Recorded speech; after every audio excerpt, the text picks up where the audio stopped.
Hi, everyone. I'm Diane Macedo. Thanks for streaming with us. President Biden says he is committed to getting the last remaining Americans out of Afghanistan if they want to leave. But the president is standing by his decision to pull U.S. forces out of the country, despite criticism from both sides of the aisle. I was not going to extend this forever war.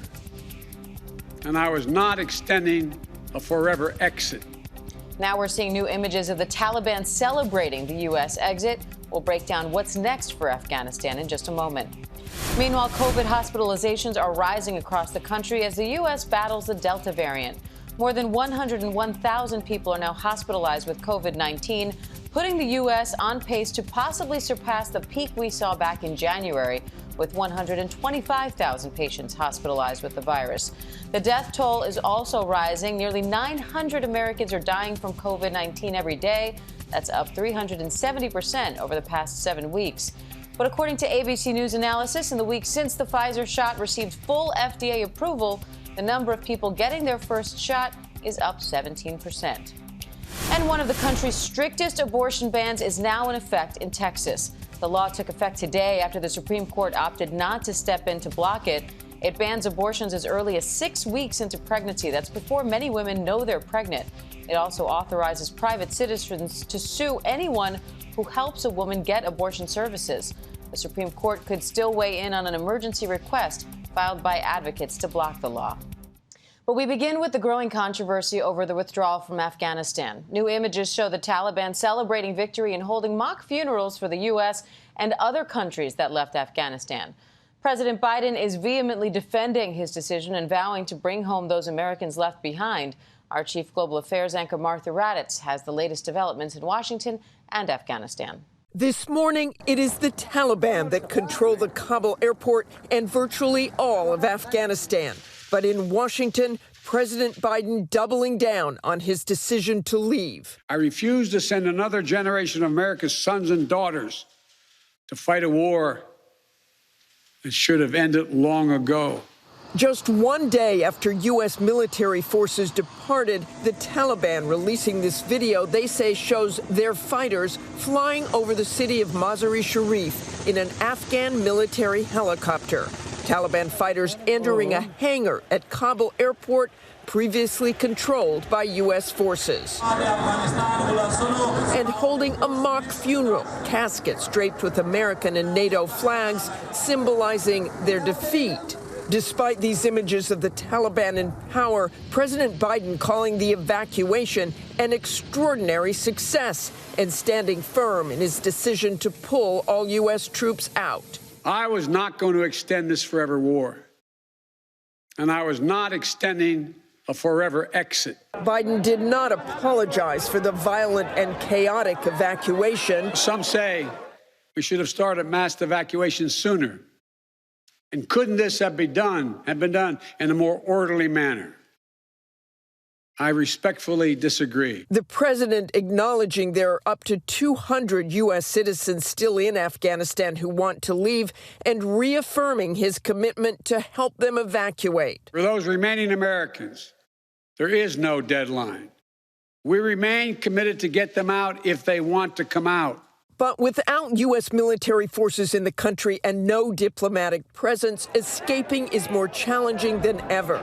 Michael, a teacher in Afghanistan and green card holder from Delaware, is now stuck there. He tried going to the airport before U.S. forces left, but could not get through. I feel like, all my life that I've lived in the United States, the U.S. has turned their back on me and ignored me. And as first reported by the Wall Street Journal, an interpreter who said that in 2008 he helped then-Senator Biden during an Afghan snowstorm is now the one who's trapped. He says his visa application got stuck, and when he tried to escape at the airport, officials would only let him, not his wife or children, through. He fears for his life and has this message for President Biden. Please do not forget me and my family, and please find a way and get me out.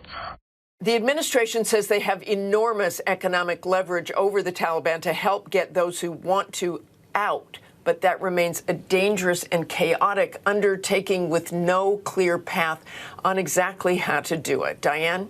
All right, Martha Raddatz, thanks for that. And mandatory evacuation orders are spreading into Nevada as the massive Caldor Fire closes in on the popular resort town of South Lake Tahoe. The flames have burned nearly 200,000 acres. The fire is only 18% contained. Now a CAL FIRE spokesperson says there's a chance downtown South Lake Tahoe could be lost to the flames. ABC's Kana Whitworth is there with the latest. Overnight, firefighters battling out of control flames, desperate to keep the Caldor Fire from taking over South Lake Tahoe. Officials working day and night to save the community. Evacuation orders expanding into Nevada as the relentless fire barrels through the dry terrain, burning nearly 200,000 acres and just 18% contained. To give you an idea of the kind of terrain these firefighters are dealing with, you see that incredibly steep hillside there, and all of those trees sort of clustered together on fire at the same time. So those fire-damaged trees falling over is a huge concern for firefighters. The governor calling the Caldor Fire the state's #1 priority as 100-foot flames are burning within miles of the city center. Now we just need to make sure our firefighters stay safe, still do their jobs, but like our IC said, at no time will you be in front of this thing because you're not going to stop it. Firefighters have been on the Caldor Fire for nearly 3 weeks now, doing incredible work in hazardous conditions. Our air quality meter is reading at the highest level possible. So the good news is that the red flag warnings expire at the end of the day today, but this firefight is far from over. Kana Whitworth, ABC News, South Lake Tahoe. All right, Kana, thanks for that. And much of Louisiana woke up in the dark again this morning in the wake of Hurricane Ida. Residents are desperate for fuel for their cars and generators as thousands of square miles are still without power. But there is some good news. The power utility Entergy said on Twitter overnight the first light shined early this morning in New Orleans East. Chief National Correspondent Matt Gutman is in St. Charles Parish with the latest. Hi, Matt. Hey, good morning, Diane. There is the destruction. You do see these houses shredded by that storm. All of this sludge brought in from the storm surge, including a lot of dead fish. And then there's what you don't see, the overwhelming stench of decay here. A walker that somebody left in their haste to evacuate from the storm.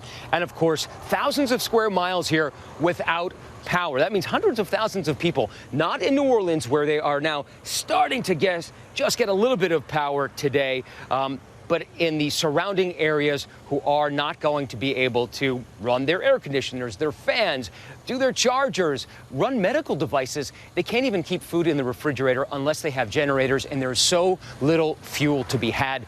Most gas stations that we've seen within 2 hours of here are closed, and those that are open are running out of gas, or there are massive lines to get gas. So power and fueling generators is really going to become a crisis here in this part of Louisiana over the coming days. It is something that officials are very concerned about. Even FEMA and other surveyors can't get in here to assess the damage because they can't find a place to stay within basically 3 hours of New Orleans. So there are so many logistical nightmares happening, a confluence of them at once, and we were able to see that flying with the U.S. Coast Guard yesterday over town after town battered by the storm. It gives you a sense of the breadth of the damage. You know, you don't see entire communities wiped off the map completely, but you do get a sense of how wide scale, how broad this storm was when it came and just mowed down trees and ripped off roofs and took down power lines and telephone poles.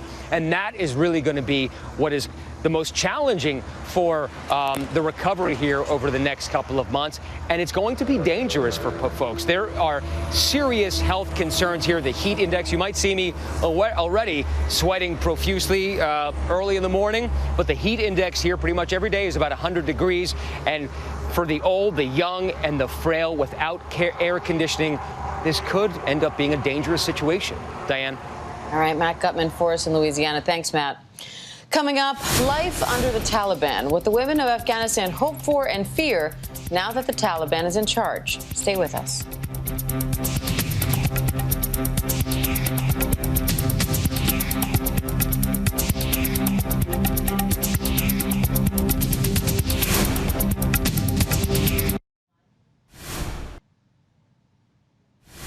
Welcome back. With the Taliban takeover of Afghanistan now complete, there are growing concerns over the fate of the country's women and girls. Working with the organization More to Her Story, We're now hearing directly from 4 young Afghan women on their concerns and fears as they grapple with the Taliban's return to power. We should note we are not sharing their names or faces for their own safety. Nightline anchor Juju Chang has more. August 14, 2021 was the day that the life turned upside down for me and for so many other girls in Afghanistan. I could hear other girls crying, and I could see that they were really disappointed. People falling from planes, reports of others being killed in an attempt to flee the country. Thousands swarm for visas and passports for themselves and their loved ones, as many women hide in fear of the Taliban takeover. We received texts from women on the ground in Kabul, terrified that they will no longer be able to escape. It's 5 a.m. and I can't sleep tonight. Just can't. Too much horror. Like me, there are hundreds of girls who lose their job, their education became worthless, and their dreams were buried alive. Unfortunately, he killed my parents. I have been kept asking for help for humanitarian visa, but could not get a help.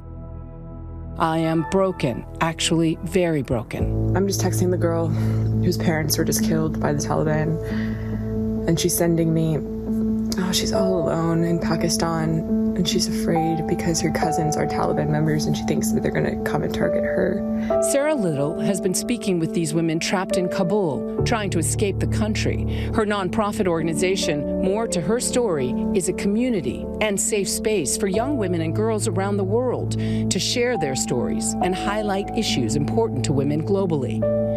For those on the ground, the situation intensifying quickly. Like any other normal day, I started getting ready and go to work. It was around 11 o'clock that I heard gunshots, and I came out of the office to see what was happening, and I asked people, and they say Taliban are in Kabul. I have not been out of the apartment after that.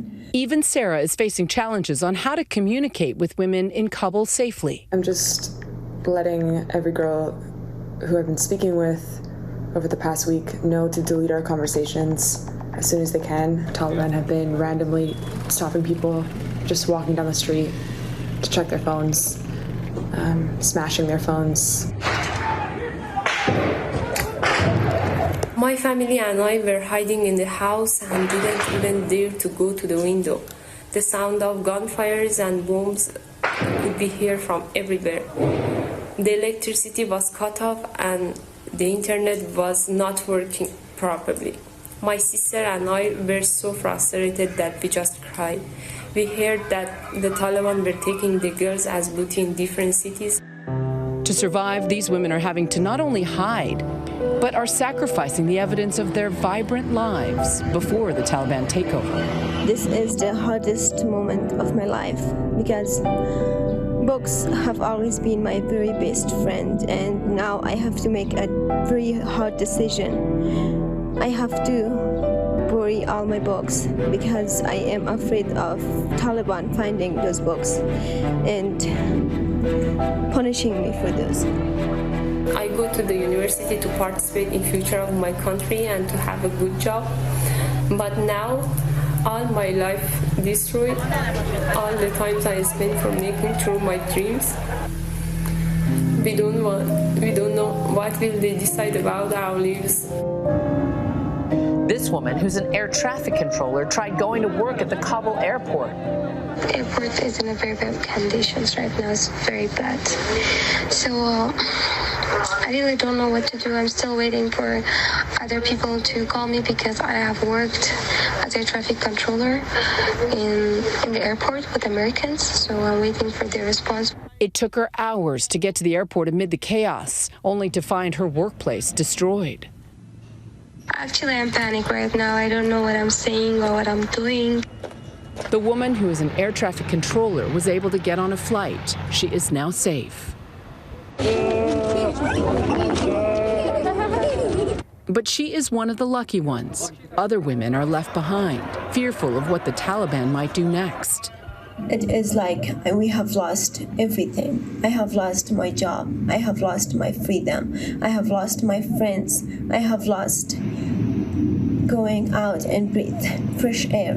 And Every time that there is a knock on the door, I think they are coming for me. They are there for me because I have worked with international agencies. I want everyone who hears my voice to pray for the liberation of my country and to pray for the girls to have choice about their lives. Never trust the Taliban.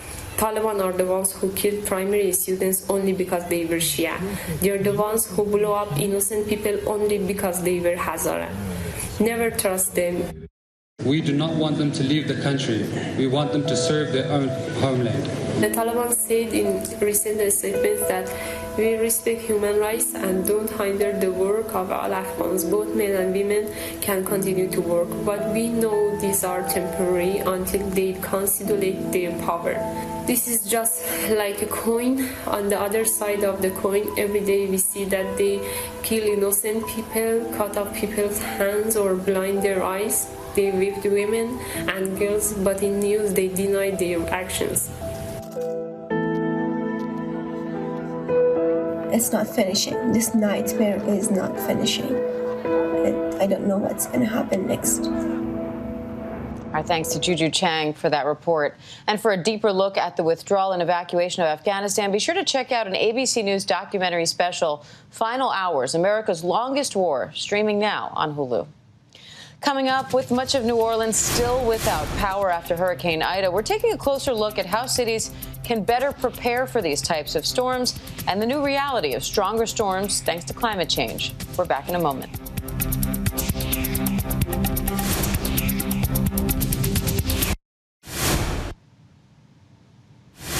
Welcome back to ABC News Live. As the Gulf Coast moves into recovery mode after Hurricane Ida, how can cities like New Orleans be more resilient in the face of climate change and adapt to the new reality of stronger storms?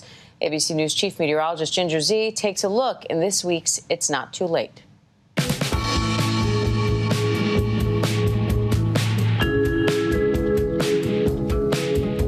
Hi, I'm Ginger Zee, and it's not too late. Smashed cars under a collapsed building. Here we are again in Louisiana, third major hurricane within a year. There it goes. Oh.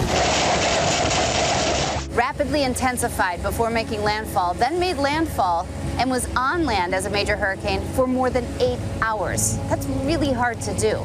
But what led to this? We know that the water temperatures are up to 4 degrees above average. We know that rapid intensification has been related to climate change.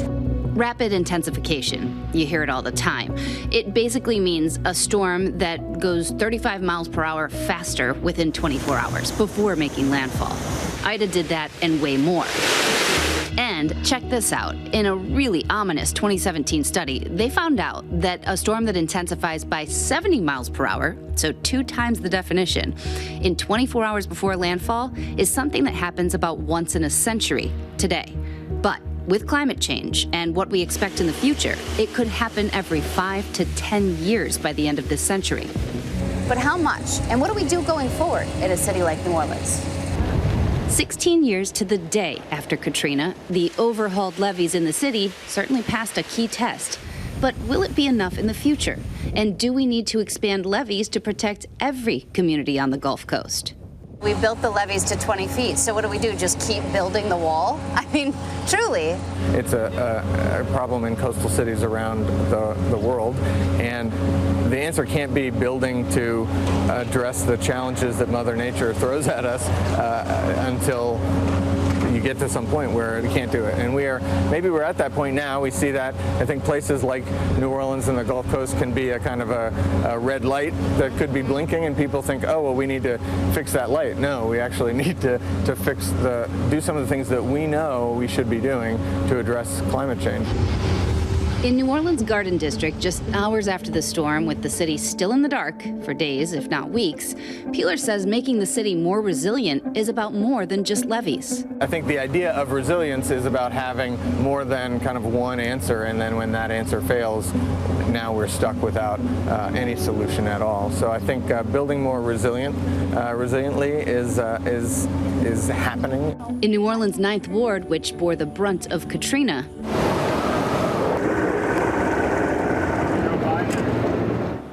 16 years later, they are still rebuilding. So this is a levee. It looks like just a big hill with a lot of grass on it. On the other side is the Mississippi River. It has been built up since Katrina. It can now handle up to 20 feet of storm surge. This is the Holy Cross section of the Holy Ninth Ward. Arthur Johnson and his group don't just want to build it back. They want to do it fairly and sustainably. And like you said, part of the issue of when you rebuild, and it takes 16 years to rebuild, is you start to see newcomers come in who are pricing out the folks who lived here originally. Right, and that's been a big concern of the people who live here and those who have moved here because they like the coziness of this community, is that when you get houses that are new houses, then the property value goes up. After Ida hit, Arthur says, well, yeah, they've got challenges ahead in the Ninth Ward, but people will not give up. But in communities like Arthur's, facing constant threat of hurricanes, how much worse is it going to get? I think it's safe to say that we have more of these coming, at least in this decade and the decade before, ever since we started breaking all those heat records. And that just means, no matter what, and fair to say, that the storm would have happened, but without a warming planet, it may not have been as intense. I think the fact that we've seen, say, Maria, Florence, Dorian, Michael, Irma, Harvey, now Ida, right? And that's not even all of them. I think that's enough right there to be like, well, if the climate wasn't warming, we wouldn't see so many of these rapid intensifiers over the years. We know New Orleans passed one test from Ida after the $14.6 billion they invested in the levees. The power grid didn't. But now is an important opportunity to learn ahead of the next big one and become more resilient. We clearly have an opportunity, not in New Orleans, not in the Gulf Coast, but certainly in the nation, to rethink in an equitable way how we can build the infrastructure that we already have, but build it to be more resilient, because we know that next time it's going to be another Category 4 or 5 storm. As we woke up with no power again, and we are being warned that New Orleans and the parishes south of here could be without power for weeks, you feel the sun beating down, and you realize there's so much cleanup to do. This is a roof from a collapsed home, a second story, and I'm standing on the front porch. This type of damage, the infrastructure down, those are the questions that we need to answer. It's not just how do we rebuild this house to withstand the next one, because there will be a next one. How do we build the city and this area to live sustainably? If we figure that out, it really won't be too late.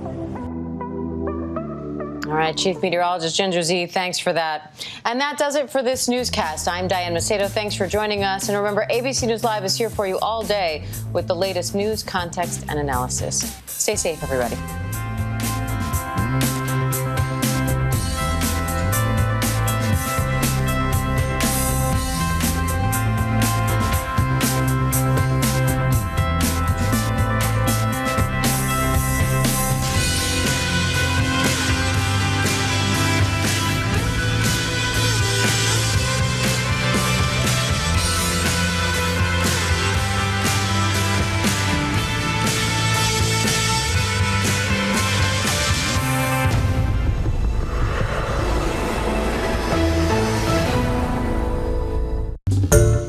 Hi everyone, George Stephanopoulos here. Thanks for checking out the ABC News YouTube channel. If you'd like to get more videos, show highlights, and watch live event coverage, click on the right over here to subscribe to our channel, and don't forget to download the ABC News app for breaking news alerts. Thanks for watching.